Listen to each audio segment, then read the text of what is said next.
All right, and welcome back again to the Paisan Sports podcast. Dante Placido, joined as always by Zach Deal, but we do have a guest tonight. That is Emory Hunt. Emory, how are you? I'm doing fine, guys. I appreciate you having me on. Yes, sir. Yeah. Thank you for hopping on the podcast with us. Obviously, it's NFL draft week upcoming on Thursday. You do some football talk. You're a football guy. Well, first, let's start off here. I think everybody knows that Caleb Williams is most likely going to be the number one overall pick after the Chicago Bears traded Justin Fields this offseason, their starting quarterback from last season. But in the second overall situation, that team also traded their starter from last season. Who do you expect to be off the board at number two for the Washington Commanders?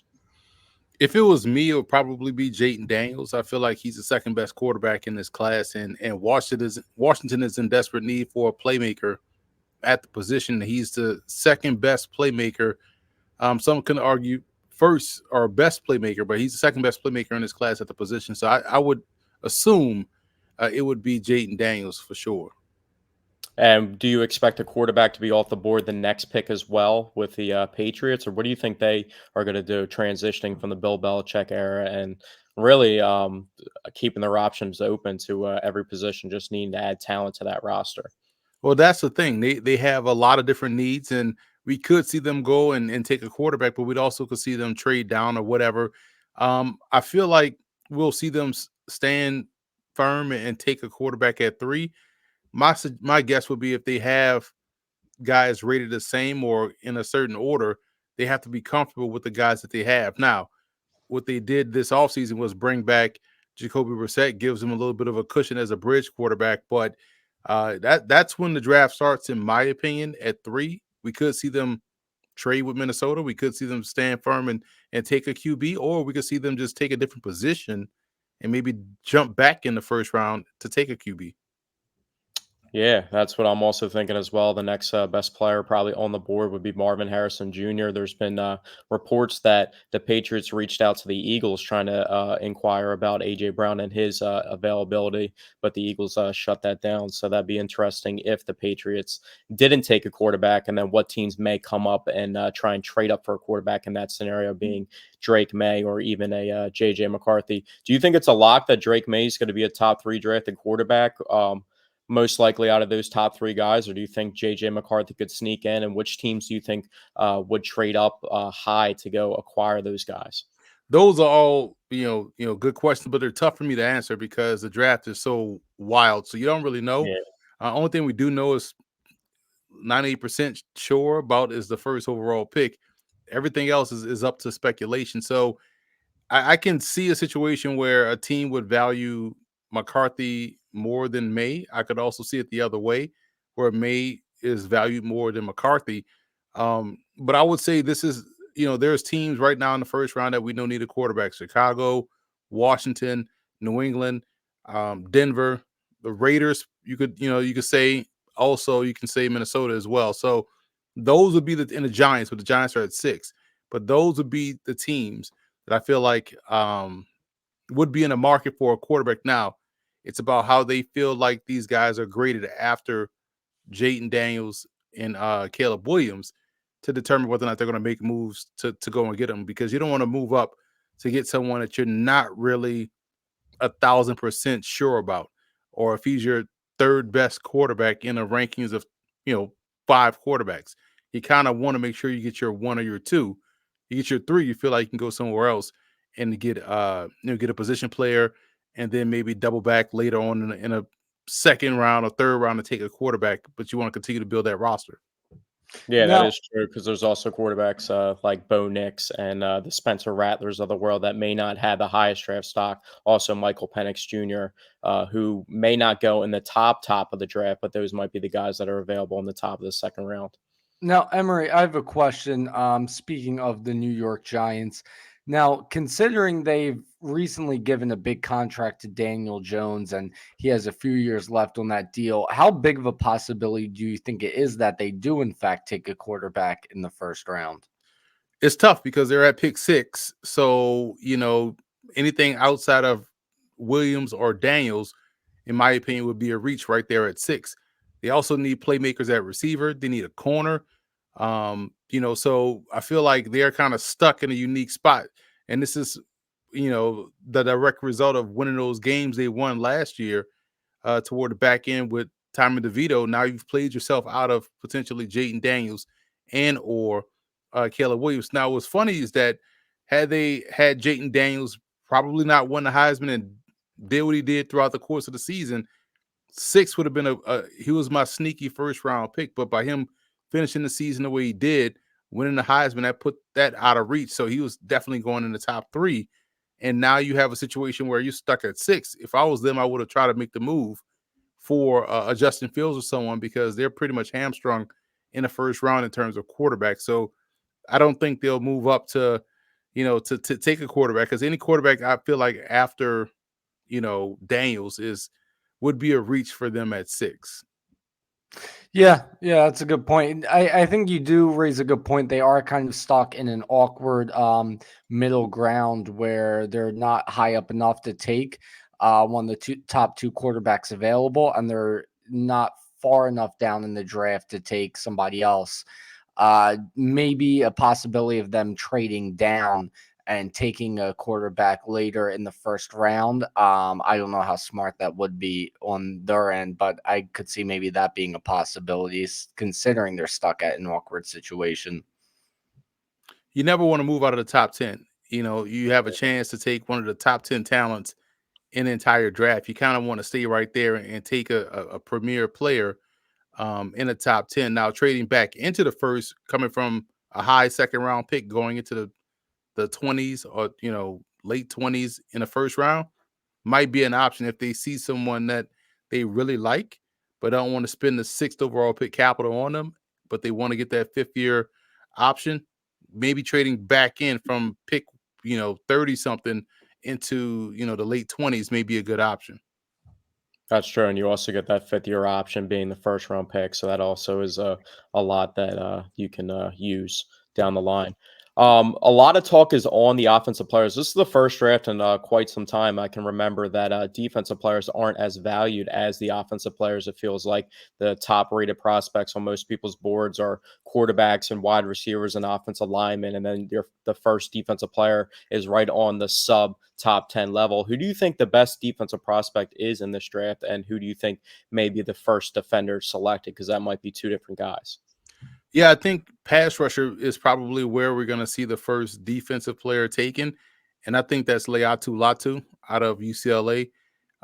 You can't really go wrong with a bunch of these guys. There's like 4 guys that can fit that mold. You have Jared Verse, you have Dallas Turner. I feel like Jonah Ellis is someone that's really good out of Utah. So one of those 4 guys that are pass rushers are gonna go first, but I would have to say, in my opinion, Latu out of UCLA, if he's checking out those boxes medically and he's cleared and ready to go, that to me is someone that has the pass rushing chops. But also, so does Jared Verse, and so does Dallas Turner. Yeah, I personally like Dallas Turner a lot as a prospect. Some of these guys are a lot older too than normal drafts. There's not that number one prospect that's like a 20, 21-year-old guy that's gonna force their way into the top 5 just based off their age and value and their potential. But the Eagles, they're sitting at pick 22. They've drafted a defensive tackle in the past 2 first rounds. Obviously, 2 years ago they spent one of their first round picks to acquire AJ Brown. What do you see the Eagles doing, and who do you see being available in that range that makes sense for them? They have to go corner. They got to get younger at corner, especially on the outside. So I feel like corner is where they're going to go, or where they have to go. And depending on how the draft goes, if we see how everyone is talking about, maybe 3 to 4 quarterbacks going in the top 4 or 5 picks, then you're going to have 2 or 3 receivers go, 2 or 3 tackles go. So all of these positions on offense pushes guys down to where the Eagles could be sitting there in the 20s with a really good opportunity to take someone that's a premier corner. So, there's a bunch of guys that I am a big fan of. Terrion Arnold, Cooper DeJean, Kool-Aid McKinstry, I feel like is a really good player as well.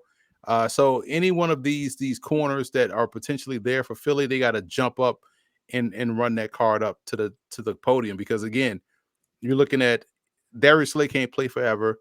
and you saw the struggles that you had on the other side. So these guys have to really get better. And when they started getting banged up, that's when we saw the Eagles really struggle to cover. And I feel like corner is where they really have to go and get younger and more talented. Now, Emery, me and Zach last week on this podcast, we were both discussing how much we want the Eagles to take a corner in the first round, more specifically Cooper DeJean. But one thing we did discuss is Howie's draft history in the first round. Typically, he likes to go for offensive linemen or pass rushers, people on the D line. As much as the Eagles need to go corner in the first round, how big of a possibility do you think it is, considering Howie's history? I mean, it's always a possibility. Again, it all depends on, how the board falls and what happens in the top 15. If we see a run on, you know, five quarterbacks or five receivers or five tackles, that all changes. Or if we start to see the run on pass rushers, that also changes things. So it's tough to say for Philadelphia. At some point, you got to just buck your trend and just go with the best players. And we know they have a significant need at corner. Yeah. They could easily, if it depends on which offensive lineman is there, and what their grade is on it. But if they got to go, I feel like corner, there should be a premier player there when they pick based off how I expect, the top half of the draft to go with skill players on offense. Yeah, and you said earlier, Jaden Daniels, before he obviously won the Heisman Trophy and had a phenomenal college season, he was your sleeper to go in the first round.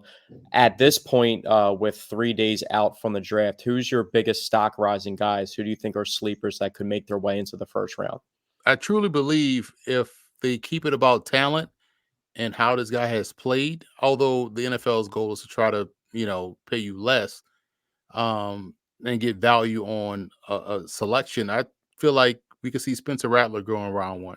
That's someone that was an elite talent early in his career, had his ups and downs, got usurped by Caleb Williams, went to South Carolina, got better after struggling initially when he got there, and went back to get coached up again by a pro coach, and did a good job in building on what he did last season. And this past season outplayed Drake May in that opening game, and now we're just gonna see where he ends up going. I think the floor for him is day two, early day two, but with the 5 year option, and with the way he played and how he has handled the postseason process. I'm talking about the Senior Bowl, talking about the interviews down there in Mobile, talking about what he did at the combine.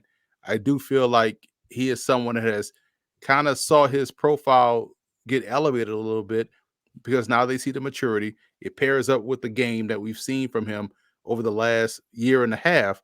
So I think his stock is trending upward. So if you're the Giants, that could be the potential target for you to come back into round one, late round one, to grab a guy like that. I think that's the one guy I could see surprise some folks and go in round one.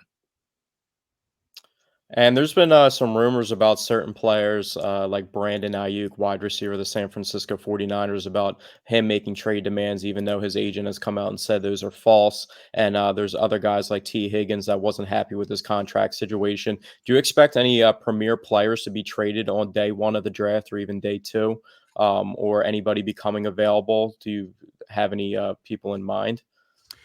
Well, listen, I didn't think AJ Brown was going to get moved. He did. And that was a great move for Philly.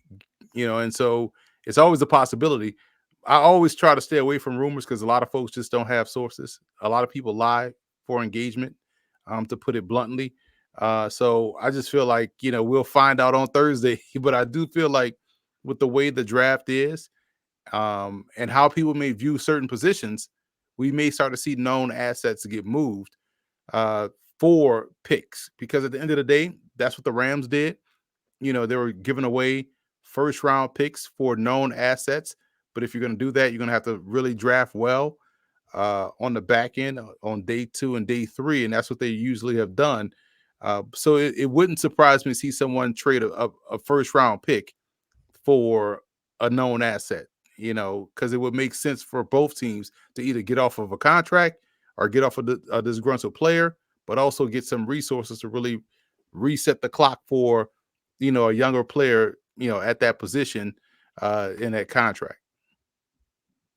And obviously, at the combine this year, we saw Xavier Worthy run the fastest time ever recorded for the 40-yard dash. There's some rumors about him going in the first round. Do you expect him to go in the first round with all these wide receivers being valued and some of the wide receivers, like 3, being taken in the top 10, or do you expect him to kind of fade into the second round?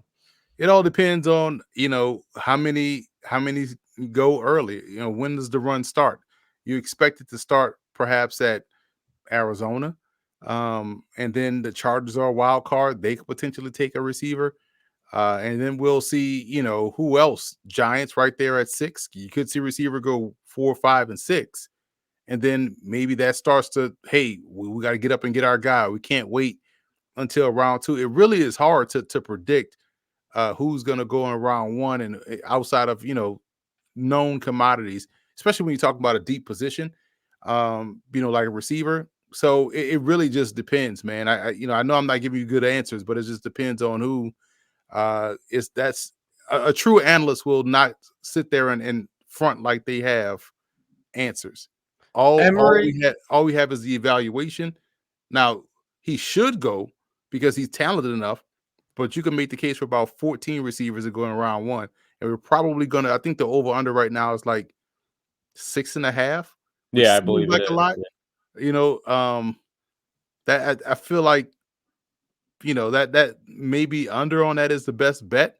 Uh, but man, it's all about who folks believe. Some people may say Keon Coleman is not a first round pick. I beg to differ. I feel like some people may look at Jermaine Burton's history and that uses that to knock him down. But some teams may say, "Hey, we could fix him," or we'll look past that. And his talent suggests goes in the first round.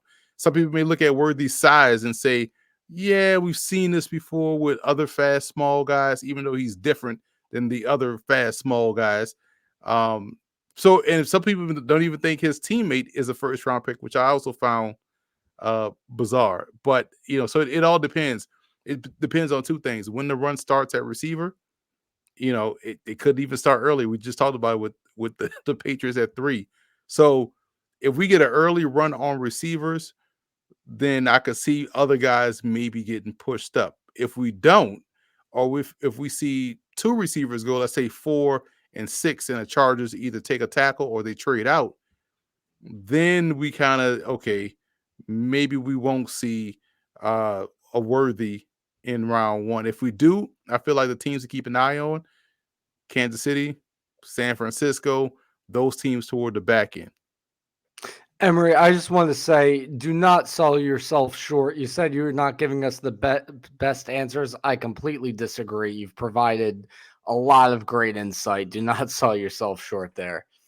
Well, I appreciate that, but I feel like some people just come on and just say, people just say things like, as a lot of people assume that you don't know who they know. And so when they say stuff that is false, you're like, wow, this person literally just made that up. Yeah, and you know what? I appreciate you being the kind of person who understands that nobody has a crystal ball and we can only just kind of make the best predictions that we can. So I do appreciate you from that standpoint. Yeah, so the NFL draft this upcoming Thursday. Emery, it was a pleasure having you on the podcast. Thanks for joining us once again. And we're going to transition into some MLB talk now. So Dante, we had the Phillies on a 6-game winning streak. Um, you know, how do you Yeah, feel about I that? mean, yeah, it's I paused and stopped for a second because it's not the greatest teams in the world, but a 6-game winning streak in the MLB oh, is a it's exhilarating. It's exhilarating. I don't care who I don't care who they're playing. You look at the way this Phillies team has started off in the month of April, the previous 2 seasons before this, and both Aprils were rough to say the least. So to have what I last checked about a couple hours ago, Granted, there's a lot of games going on today, but as of a couple hours ago, the Phillies have the sixth best record in baseball in terms of winning percentage. So to go from big time struggles in April to now a good record and back to back sweeps, I don't care who they played. It's great. I am thrilled by it. Yeah, and we also had 2 pitchers almost get no hitters in back-to-back days in Spencer Yeah. Turnbull and Zach Wheeler. The pitching staff's been absolutely phenomenal this year, and we have Oh Taijuan my Walker God. coming back from Back. injury, but Spencer Turnbull has one of the best ERAs in the National League. How do you think the rotation is going to play out moving forward with all these decisions? And it's not even like you could say Christopher Sanchez needs to be demoted either. They actually have a tough look on their hands because as much as you want to say he got run support last year and he wasn't pitching the greatest, I mean, Taijuan Walker also won 15 games. So it is a decision and you're paying up a lot of money. So it is a decision that might be a little bit difficult. Yeah, it's a shame they're paying him a lot of money because if they weren't, I would 100% say just keep the rotation how it is, put Walker in the bullpen. I wouldn't hate to put Walker in the bullpen short term, considering he's coming back from injury. He didn't look the best in his latest start down in AAA, and the rest of the rotation is on fire. I think at the very least, you turn it into a six-man rotation with Taijuan Walker because with how well all five starters are pitching right now, you cannot put a single one of them in the bullpen, especially not Turnbull, who's had the best record on this Phillies rotation. And as once again, as I last checked yesterday, Spencer Turnbull had the best ERA in the National League. So you can't just throw him to the bullpen. Either put Taijuan Walker in the bullpen short term, see if Turnbull and Christopher Sanchez can keep it going, and then make a decision, or make it a six-man rotation. And the batting order, as of right now, the bats are actually heating up a little bit. Johan Rojas has significantly raised his Yeah, batting average. Nick Castellanos had what, a 3-hit game the other day, and yesterday. Yeah. Trey Turner's been absolutely smoking the ball for quite some time now. He's top 15 in the major leagues in batting average, and he's batting over 340. So, do you think the bats are finally coming alive, or do you think it's more so the matchups that they've been getting these past 2 series that they've swept? I mean, I think a big part of it is the pitching staff of the past two teams they've played. But once this is what they needed though. They needed a couple bad teams so that they can get the bats going, to hopefully carry this momentum into other series. Now, they do play the Reds coming up, who the Reds are not a very good team, but then it gets harder. I forget who they play after the Reds. But I remember it's not as easy of a matchup. But they do have a pretty easy schedule for the next few weeks. But yeah, I think they have the bats going now from playing the Chicago White Sox, and that can certainly lead to them carrying the momentum. Okay, yeah. So they play the Reds, and then they play the Rangers, who, the Rangers aren't the toughest of teams. They've had I think they're 11-11 as of right now before facing the Braves today, and they're up 4-3 on the Braves. So it gets a bit tougher against the Rangers. By the way, if The the defending, Rangers, you're talking about the defending world champions. Yeah. yeah, but So it's not like it's a small step up in competition. true. I mean, we're talking about the defending world champions here. They're until they're uncrowned. I mean, they're a very dangerous team. Yeah, that's a but as I've mentioned, like it's April, right? So the defending world champions might not necessarily be the defending world champions right now, if that makes sense. Last year the I get defending what you're saying, national but league. that doesn't make sense. Yeah, You'll I get there. get it, but They're like still trying to get last their footing back from a long season last season. yeah, like last year in April, the defending National League champions were not, the defending National League champions. So it's as the Rangers stand right now, it's not like I don't think it's going to be a very tough series coming up. But yeah, definitely a big step up from the Cincinnati Reds. Um, and the other thing to know is if the Rangers can hang on and win this game against the Atlanta Braves, then that would move the Phillies to one game out of the National League East, which it's really a shame that during the entire Phillies win streak, the Atlanta Braves have not lost either. It's very unfortunate, but hopefully they can finally get a loss in the record column tonight. Yeah, and they're pretty banged up as well. Obviously, their starting pitcher Spencer Strider is out for the entire season. Ozzy Albies is Yeah. also banged up right now, so they got some injuries in their starting lineup, but they're staying pace, and they just got so much talent in general. So that's what just scares me the most. I know it sounds cliche, and I say it all the time, but how many years in a row can the Phillies beat the Braves in the playoffs? You know what I mean?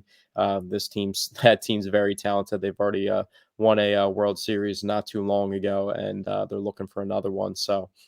I don't know if they're going to hit as many home runs as they hit last season, but they're definitely a team to force to be reckoned with and the competition of the NL. If not, the Dodgers have also kind of been slumping a little bit too lately. They lost the series to the Nationals, and they're kind of at 500, almost at 500 right now. So the Dodgers, at least for the beginning of the season, are having a tough stretch. But it's funny that they're having a tough stretch. But if you still look at their batting averages amongst their team. I don't know if it's that or more so just the pitching and you know them trying to get back on board. And Yamamoto really hasn't been what he was advertised as, like this super lock of a prospect. I mean, he looks like he's hittable at times. I mean, yeah, well, transitioning from Japan to the MLB, it's definitely a big change, right? And I don't think he's been terrible to start off. He hasn't been the phenom on the mound that we were anticipating, but he hasn't necessarily been a bad pitcher. Certainly not in the sense of Shintaro Fujinami last year when he came over from Japan, pitched for the Athletics. He looked really, really bad for Oakland. And then once he got traded, he started to pitch a lot better. So I think with him, it was a bit of a learning curve. And for Yamamoto, it's definitely a bit of a learning curve as well. And he's off to a much better start than Shintaro Fujinami. Granted, Fujinami wasn't as big of a prospect, but there definitely, I think, are some comparisons to their transition into the MLB. Yeah, and the positive thing, if we're going back to the Phillies, is two guys didn't have extra base hits for quite some time leading into the season. Nick Castellanos, who tripled the other night as one of his hits in his big game, and then Whit Merrifield hit an absolute bomb the other day as well. So Yeah. he left the park his first home run as a Philly. Nick Castellanos is still looking for a home run on the season, and it's just weird because Nick Castellanos, we talked about him before, and he has been really awful. And he started off so strong to begin last season. He was an all-star and then kind of faded later into the season, but he wasn't nearly as much as a problem when they're losing. But since we do this podcast weekly, there's not really too much like dreadfulness I can put towards that situation right now because one, he had a very good game the other day, and so did some of the other struggling hitters on the team, and they're on a 6-game winning streak. So there's not too much to complain about right now. And the pitching is Yeah. absolutely phenomenal. Just I can't say enough about how good the pitching has been. Like back-to-back days, as we talked about earlier, of pitchers making it 6+ innings without giving up a hit has just been absolutely ridiculous pitching. And they finally provided some run support. They have at least 7 runs scored in the past 4 games. So we can talk about the strength of the competition that they're playing, but also they have to go out and execute, and that's just what they're doing right now. Yeah, I think the only hitter who has truly been struggling as of late is Bryson Stott. He's really the only hitter that didn't have a good series at all against the Chicago White Sox, but that's a guy who I'm confident in. I'm confident he'll get it going. Nick Castellanos is more of a guy who, if he's struggling for a while, it starts to worry me. But I have my full confidence in Bryson Stott that he'll pick it back up. And to the point of how good this team has been over the past week, the last week on the podcast, we were feeling a little better about things, right? Because they were starting to play a bit better. It was like, all right, they're winning games now. Offense is still struggling. And now this week, it's everything's been great. Like you said, the offense has put up at least 7 runs the past 3 games, and the starters through their last trip through the rotation have a collective ERA of just .62, which is just insane. Back-to-back games, not giving up a single run from the rotation. Actually, I think through the last trip through the rotation, Aaron Nola is the only one to even give up a run. Ranger Suarez, of course, had the complete game shutout, the near no hitters by Zach Wheeler and Spencer Turnbull, and Christopher Sanchez, I'm pretty sure, went, what do you do, 6 scoreless innings? So, yeah, 4 out of the 5 guys with basically shutouts in the last trip through the rotation. So things are looking really well. I can't wait to check back another week later on this podcast and see, maybe things are going just as well. Hopefully, things can't really get any better than they've been the past week, but hopefully things are going just as well 1 week later from today.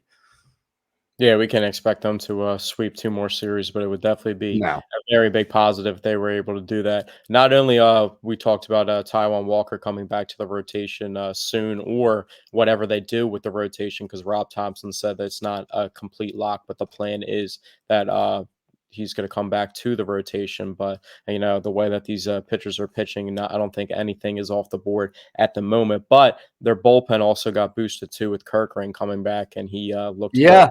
That was a big boost because a lot of people felt like when they blew that lead to begin the season on that Friday, and that when that bullpen just absolutely collapsed and everybody was overreacting the first game. It's funny how opening day feels like it was so long ago now, and they're already like 20 plus games into the season. But Yeah, I can't believe we're sitting at a 14-8 record, meaning there's been 22 games so far. It feels like that we're only like 10 games into the season.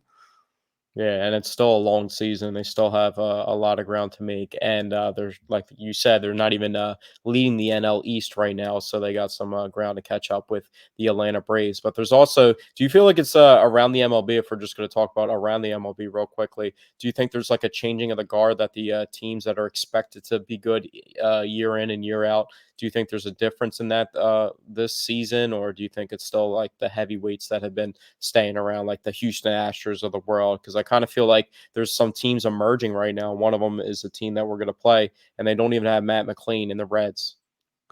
I mean, well, I think, a team that went into last season with not low expectations, but not expectations reflecting on how well their season was, that being the Baltimore Orioles. They didn't have those kinds of expectations going into the season, so I guess that is kind of a new team this year in terms of a team you're expecting to do very, very well.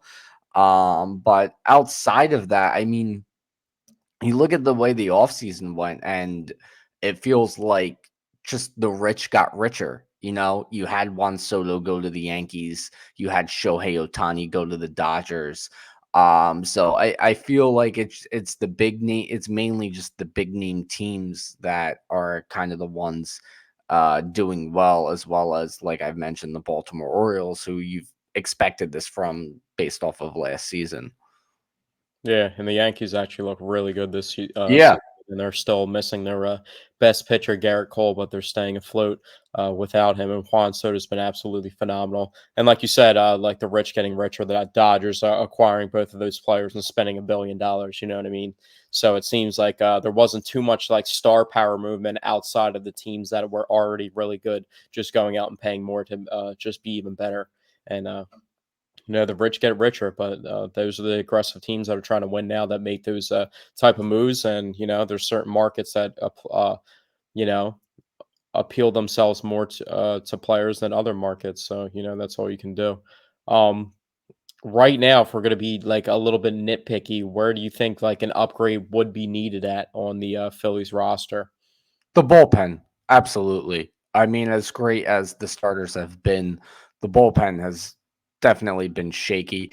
And not in terms, and when the bullpen's been shaky, it hasn't been multiple relievers in one game. Thankfully, you had Gregory Soto nearly give up a 6-run lead by giving up 5 runs the other day.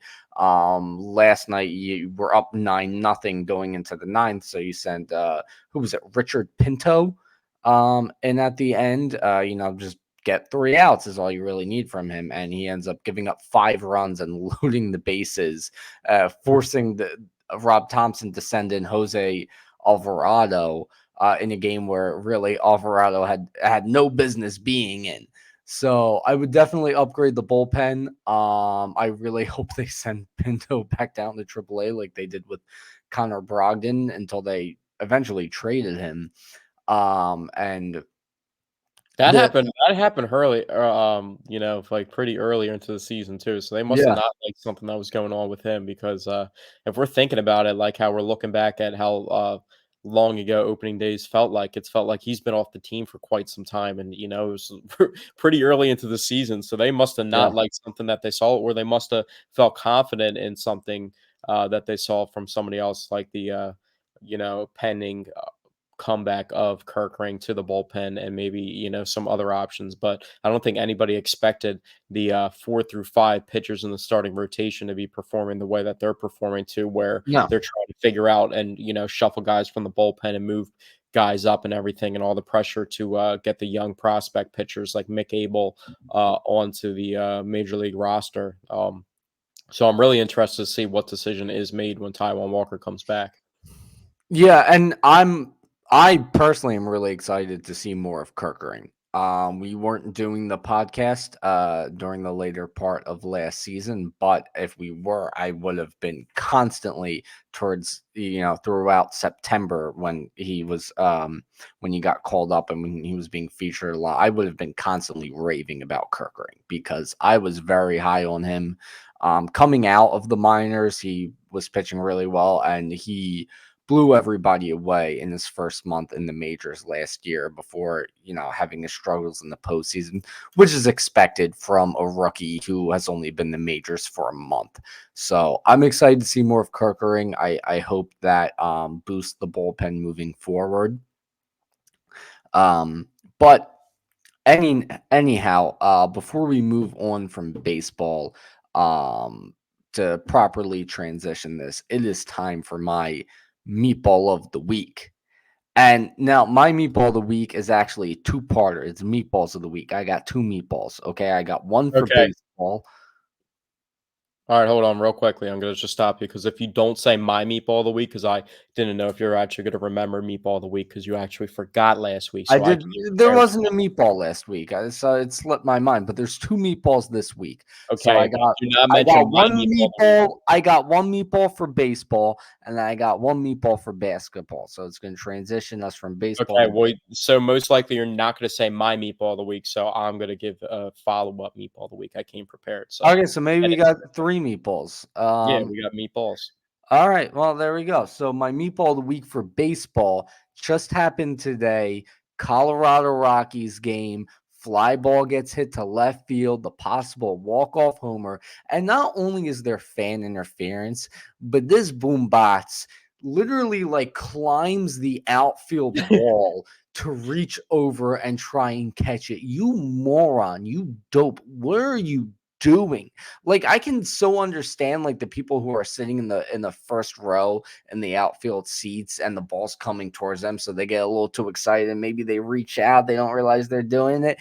But he climbs the wall and screws the Rockies out of a walk-off homer. Granted, the Rockies go on to win it in extras, but you've robbed a player of a walk-off home run. You've robbed the fans of an amazing um, ending to the game. You're my first meatball of the week. Now, I was passionate. You needed a sip of because water. what an idiot, you know? Yeah, that And, is. and you could see the look on his face, like, it's just like you're climbing the And when wall you and rob, and reaching over. when you mess up like that too, and it's actually out of your favor, like you're doing it and you're screwing over the team that you're rooting for, you just look like even more of a dope. You know what I Yeah, mean? Yeah, I mean, he's a big dope. He's a big meatball of the week. Anyway, my second meatball of the week for basketball, I feel like this one is so obvious. Jonte Porter, banned for life from the NBA for for betting his own unders. That's a big time meatball. You get to the NBA, so many people fight and claw and work their ass off their whole life to get to the NBA. You pull off that feat, you're in the league, things are going great, but you bet on your own unders. Yeah, and it was I know more you're like banned for he's life. like even in the NBA too, you got role players like Duncan Robinson didn't even see the court versus Sixers in the playing game, and he's making 20 million a year. You look at some of the contracts that some of the guys that are like the 12th or 13th guy or the 14th guy on the team in the rotation, and they're still making a couple $1 million a year. So for him to bet, I think the gross of the wagers that he placed were like $21,000. Like that's a decent amount of money in regular Yeah. value a normal human being. But in reality of him in his situation of being a NBA player, that's not worth it. No, not at all. And the other thing too is by betting on your unders and purposely not scoring the ball much, you're also like you should as a role player, you should be trying your best out on the court to earn yourself a bigger role and eventually earn a bigger contract. That's how you make more money in the NBA, not by betting your under, He because was then you're literally point just shaving. yeah, exactly. So just And it's like if you like go out there, maybe you're not going to be the greatest player in the world, but if you can, pun intended, parlay a couple oh points a game while you're getting your minutes at the back end of the game, if you could parlay that into some points and go making more money in your next contract, why don't you go do that instead of, some people might believe in you. You're the brother of Michael Porter Jr. You know what I mean? You kind of have a high profile of being, when your brother is a really successful, good basketball player. yeah, and didn't their other brother also just get in a lot of trouble? God bless you, by the way. Thank you. But yeah, Yeah, they have I think another brother he who got got like like arrested or a something. DUI Yeah, manslaughter, I think it was. So yeah, yeah. that actually sucks because I like Michael Porter Jr. A lot as a player, and that's somebody that I thought the Sixers should have drafted back in the day. He was actually I like the number wanted one them to prospect draft coming out of him high school. myself.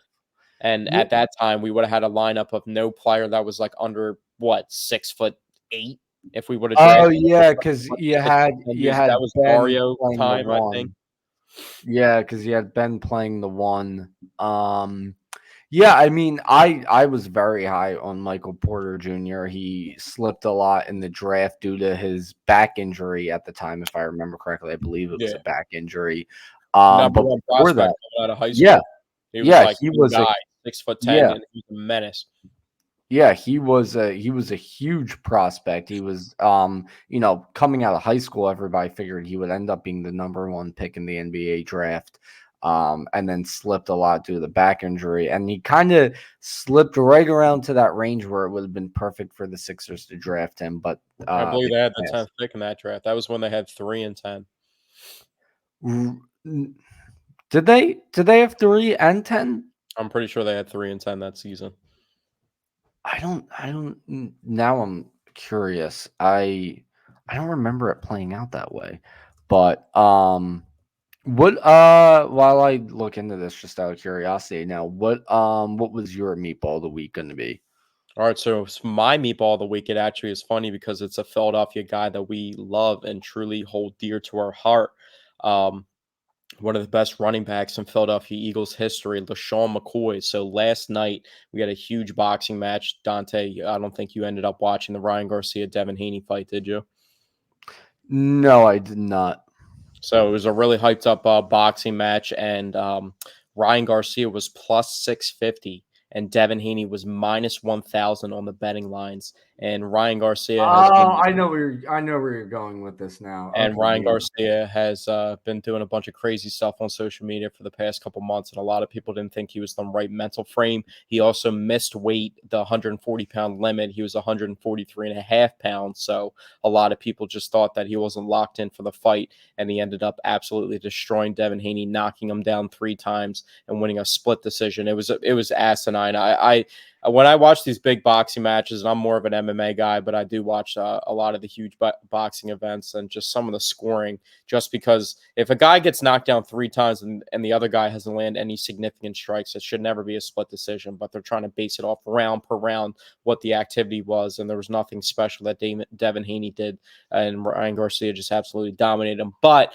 getting back to the meatball segment, after I just went on that tangent. Philadelphia Eagles, ex-Philadelphia Eagle running back LaShawn McCoy put $250,000 on the minus 1,000 line to win 25K and got absolutely burnt. And I'm not Yeah, trying to that's a be tough break, disrespectful or man. anything, but LaShawn McCoy probably makes a decent amount of money and has a decent amount of money to his name, but I don't know if he has But 250,000. 250, Yeah, $250,000, $250,000 type money to win 25K. I don't know if that was a flex or he truly believed that because one of the Devin Haney's last fights versus Vasily Lomachenko, he won on a sketchy decision. So he was undefeated up until that point when Ryan Garcia beat him. But Ryan Garcia was a plus 650 underdog when those two guys, Devin Haney and Ryan Garcia, fought 6 times in amateur fighting, and they both were tied with a 3-3 record. So I don't know why the line was that heavy, but LaShawn McCoy, just for that, you were my meatball of the week. yeah, and if LaShawn McCoy was still playing and still making a lot of money in the NFL, 250 wouldn't be too big of a loss. But he's retired now. He's not pulling in the kind of money he used to be pulling in. $250,000 for a Unless he retired invested NFL well, but player. I haven't really That's a looked lot more of into it. money. But I'm not going to project on LaShawn McCoy's pockets, but I'm projecting right now on his pockets because that was just a crazy, crazy bet to make. Like that doesn't make sense. That's like especially in a sport Yeah. where, you know what I mean, it's literally one punch can change the entire fight, and one punch 3 different times, change the entire fight. So, and going against a guy dangerous like that, and Ryan Garcia wasn't like one of those where the guy's an absolute lock to win the fight, and there's no fights in absolute lock to win. Anything can happen at any point. It might be different if we're talking about a different sport, but that was just an outrageous bet to make. Well, the thing too, it was high risk, low reward. Yeah. Like why? The I would have rather possibility was taken my winning money and bet on the Sixers plus $2,500. one. Yeah, bet on the Sixers plus 130 and take your chances, and you lose your money that way. You can still make 25K. Yeah. But we're talking. Anyway, just to go back to when Michael Porter Jr. was drafted, I think you were getting confused. The 3 and 10 pick. I think you were getting that confused with 2014. When we drafted Embiid with the 3rd pick, and then we had the 10th pick, which we used on Dario Saric, or no, we drafted Alfred Payton with the 10th pick, Yeah, and yeah, then yeah. made the That trade was for Dario Saric. We did have the 10th pick that year, which of course we used on Michael Carter. Well, I mean not Michael Carter Williams, which we used on Mykal Bridges. And then, of course, traded for Zaire Smith and a 2021 Miami Heat pick, which was then packaged along with Landry Shamet to get Tobias Harris. So really, either one of those would have been better. I would have preferred Mykal Bridges over Michael Porter Jr. anyhow, but Mykal Bridges, Michael Porter Jr. Either one would have been better than Zaire Smith and Tobias Harris. I'm I think taking that's a Michael good Porter Jr. segue. I think that's a good segue to discuss the Sixers' loss to the New York Knicks in Game 1 and the struggles of Tobias Cookie Crumble Harris. I mean, it's just absolutely ridiculous. I know he, added some rebounds, which kind of salvaged the game a little bit, but just like He did have he's out some there. impressive rebounds. I will say that. There were a couple tough boards that he pulled in. Yeah, but that we're the money. No, I don't even want yeah, to. no, I it don't even wasn't want to worth bring up it. the money that he's making because everybody knows at this point. Like your grandma knows about that contract because it's just so talked about how underperforming that he is. But it's just like he's not even aggressive either. And then other times when No, he is aggressive, his shot selection is just so bad, he and looks bad. he doesn't drive to the rack. He just more so Nope. just shoots from deep, and he doesn't really go out there and demand the ball. I'm not saying that I want Mm-mm. Tobias Harris to be demanding the ball all the time, but when I hope he doesn't. Tyrese Maxey and Joel Embiid aren't getting buckets or they're kind of in a dry spell, he's not the guy that steps up and makes plays for them. So No, Kyle he does Lowry was not. actually the guy in game one that stepped up and made some big threes. And Kyle Lowry's, playing a huge role. They're actually starting him. Nicholas Batum came off the bench after his phenomenal game in the play-in game. I don't know if that's going to change for game two and how they're going to look at some of the things and mistakes that they made. But also, I mean, are we expecting the Knicks and Miles McBride to have the game that he had and Josh Hart to have the shooting game that he had consistently throughout the series? But the same thing could be said about Jalen Brunson. Are we going to expect him to shoot that poorly from the field? And, so there's a lot of question marks after game one. But I thought the Sixers had it, down the stretch, and they kind of just blew it. And Josh Hart made a bunch of huge shots. But, um, it's tough. Embiid also went down in the game off the self alley oop, and I thought the season was over right then and there. I think everybody was about to Yeah, slam he had a into the terrified ground. look in So his eyes that really worried yeah, the and entire the way fan that he base. reacted, I mean, he's probably still sore and banged up from that moment, and I don't think I think he knows that he just literally can't leave the floor unless he can't walk at this point. I mean, that's the situation they're in, do or die. But we're talking the first game of the playoffs. Like it's not like this happened and they already had won a playoff series. Like we're trying to get out of the first round after not being able to make it out of the second round, and we're already dealing with Joel Embiid injuries to the knee. Yeah, I mean, in terms of Tobias Harris and Nico Batum, I was a little surprised that Nick Nurse left Tobias Harris in the game at the end there instead of Nico Batum when making the opposite decision in the playing game is what won them the game. And a big part of the reason why they lost is because of that wide open three to OG Anunoby. Some people say it was Tobias Harris's missed assignment. Some say it was Kelly Oubre's. If you go back and look, and as much as I would love to point the finger at Tobias Harris, it looked like it might have been Kelly Oubre's fault.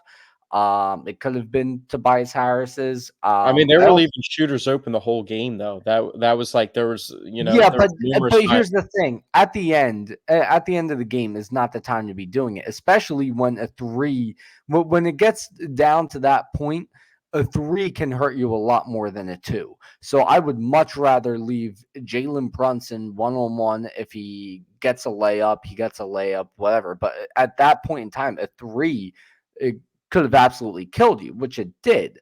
And Jalen Brunson at that point, like I can understand double teaming Jalen Brunson and leaving shooters open in the first half of the game. I can understand that. But when you get down to the fourth quarter and Jalen Brunson is 8 for 26 from the floor, I think you're better off taking your chances, leaving him one on one and not leaving shooters wide open, especially considering the Knicks were knocking down 3-pointers all night. So I don't know who was at fault there. If it was Nick Nurse for calling for the double team at the end, if it was for Kelly Oubre for leaving his assignment, if it was on Tobias Harris for not getting over to OG Anunoby. But it was a big time mistake. It was a big contributor to them losing the game. And I definitely would like to see less double teaming in game two. I would like to see Nico Batum in there at the end in game two. Hopefully Embiid looks better considering he was literally bleeding from his knee in the second half of that game. So I think Nick Nurse is going to make the proper adjustments for game two. I have confidence in him as a coach. He's no Doc Rivers. So I think they bounce back in game two. And if they don't, they're screwed. If they are, they're in pretty good shape, in my opinion. Yeah, and if I'm gonna get the exact number right now, I'm looking at it because when I was looking at the stat line and trying to, decipher why there was such a discrepancy in the game, there was 7 bench points for the Sixers and 42. 42 for the Yep. Knicks. Yeah. So that just can't happen. That's just a recipe for a disaster right there. But like I said, are we going to expect Miles McBride to be going off like that every single game? Yeah. Um, That's the thing. Bogdanovich had a decent game. I mean, he was 4 for 12, but he did have 13 points. But he would be more so the guy that I'd be scared about just lighting it up and getting hot from deep or something. But Miles McBride, that was almost something that you just didn't expect at all, and he was just kind of the X factor in the game. Even though Jalen Brunson didn't have a efficient game, he still put up his numbers, and they used all 22 of his points to get out to that lead. But I know Josh Hart is a really good rebounder for a guard, but specifically for the Sixers, you can't let a guy like that get 13 rebounds on you. Like that's just absolutely Yeah. ridiculous at that size. Like That I know he's been doing that to everybody, and he's practically like plays like he's 6'9" and 6'10", but I mean, come on, in the playoffs, 6'4" guard getting 13 rebounds is just, regardless of who it is, it's just stupid. Yeah, that was another big issue in game one was the lack of rebounding by the Sixers. It was very How many frustrating offensive all the rebounds? I time. mean, the it was actually 55-33 in the rebounding margin, which just can't happen. Nobody for with 10 rebounds. Tobias had 9. I mean, that's the most that he did. Had 7 shot attempts, so in 31 I minutes think the played. Knicks, I think if I remember correctly, I think the Knicks had 28 second chance points to 8 second chance points by the 76ers. So that's another huge issue. But like I said, I kind of trust Nick Nurse to make the proper adjustments. I hopefully he can kind of rectify that a little bit. And like you said, I mean, a guy like Miles McBride is not going to do that every game. Um, and Josh Hart hitting that three at the end, that's not going to happen every game. You're not going to. The Knicks are not going to be able to rely on hitting an insane contested three, reminiscent of the three that was hit on Josh Hart's team in college when they won the national championship the first time around. I don't remember the name of the player who hit it, but the Chris three hit by Jenkins. North Carolina. No, the three No. before that. Yeah. Oh man, why am I drawing a Yeah, I blank? don't know that guy's name, but reminiscent of that, where it was just an impossible three.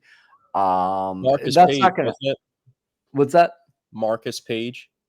I think so, yeah. That sounds right. So yeah, the Knicks are not gonna hit a 2016 Marcus Page three at the end of the game every night. Miles McBride isn't gonna go off every night. But the things that will happen every night if you don't make the proper adjustments is you're gonna get out rebounded and Tobias Harris is gonna do absolutely nothing for you in the fourth quarter. So I hope those two issues get rectified. If they do, I think we're in pretty good shape. If you win game two in New York and go back to Philly with the series tied 1-1, I think you're in really good shape to potentially win the series. So, uh, you know, I'm just holding my breath for game two at this point.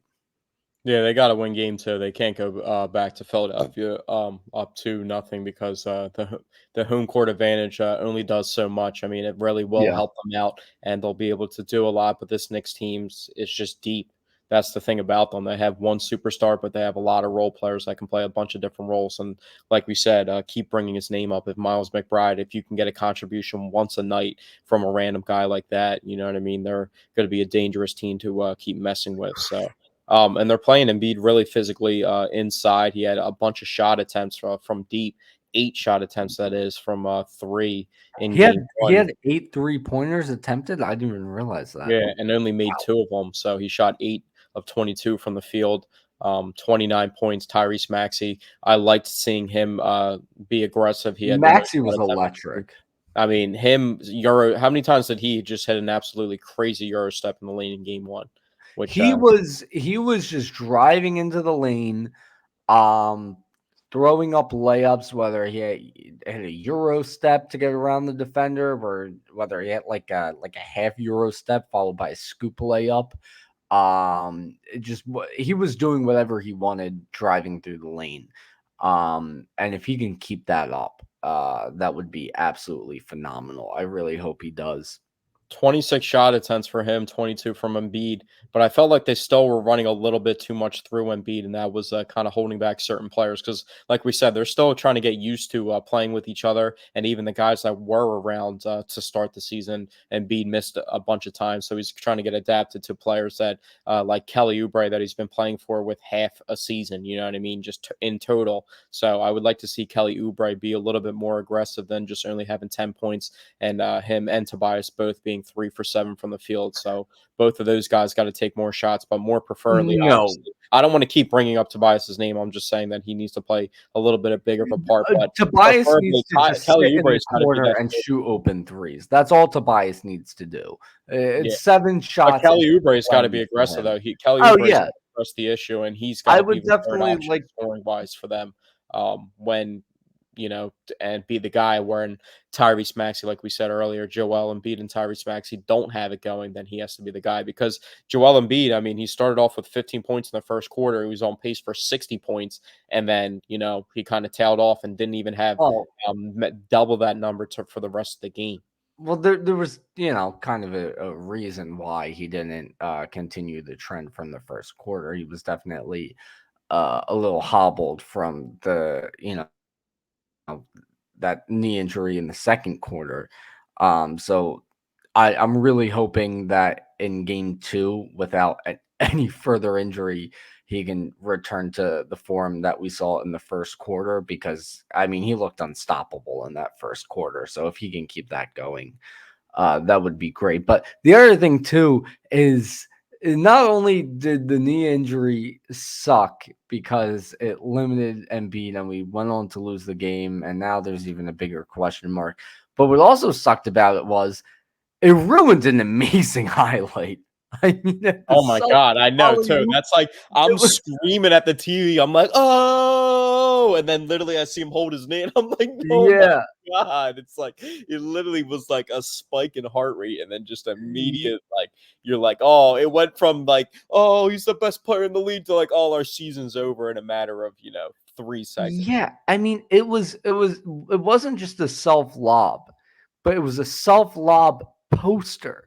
I think it was Ananobi who was in front of him that he then posterized after catching the lob from himself, one handed at that. It was one hell of a highlight, and now It didn't even it's the kind of landing, tainted. honestly, like, I'm not, I'm never gonna because the thing about Joel Embiid is even though he does get hurt and you can hold that against him, how often he does get hurt, it's not like he's not tough where he won't try and play through the injury. He always is Oh, trying to play through the absolutely. injury. So, like, that's where people do have sympathy for him. It just gets, like, to a trend where it happens so often that it just really gets irritating. But, the thing is with that play, like when you watch the replay, it really didn't look that bad. The landing, it just kind of Yeah. looked a lot like a little awkward. But when he came back into the game and you really watch that replay again, you're like, all right, well, we really did dodge a bullet because of his leg got stuck in the ground and like hyperextended, like some people originally thought it did. You know what I mean? Now the season's over and we're in the territory of possibly getting swept. So I'm just glad that we're not in that territory right now. But um, Yeah. how do you feel about the starting lineup right now? Do you think they're going to roll out the same starting lineup for game two? And in your perfect world, what would you roll out in game two as the starters? In my perfect world, I would easily roll out a starting lineup of Tyrese Maxey, Kyle Lowry, Kelly Oubre, Nico Batum, and Joel Embiid. Now, that's not going to happen. Tobias Harris is on a max contract. They're not just going to move him to the bench, unfortunately. But in my perfect world, I would definitely roll out Nico Batum as the starter instead of Tobias Harris. Yeah, well, I mean, actually, the other day, former Sixer Willie Green in the play-in tournament game with Zion Williamson a little bit banged up, and Brandon Ingram, he kind of sat him down the stretch. So, I mean, there's certain coaches that are out there willing to, put max player contract players on the bench if they feel like they're not living up to par. And that really didn't make sense why Willie Green did that with Brandon Ingram. But, I mean, yeah, I knew you were going to say Tobias when I asked that question. I actually knew that was going to be the answer, so I just thought it was funny. But Kyle Lowry being in the starting lineup, I actually like it a lot. Oh yeah, keep that the same, definitely. Because that's not what they did versus the Heat in the play-in tournament game. I think they started Kelly Oubre, Tyrese Maxey, and then they started Batum, I believe, in that game. No, I think they did. I could be wrong, but I think it was the same starting five.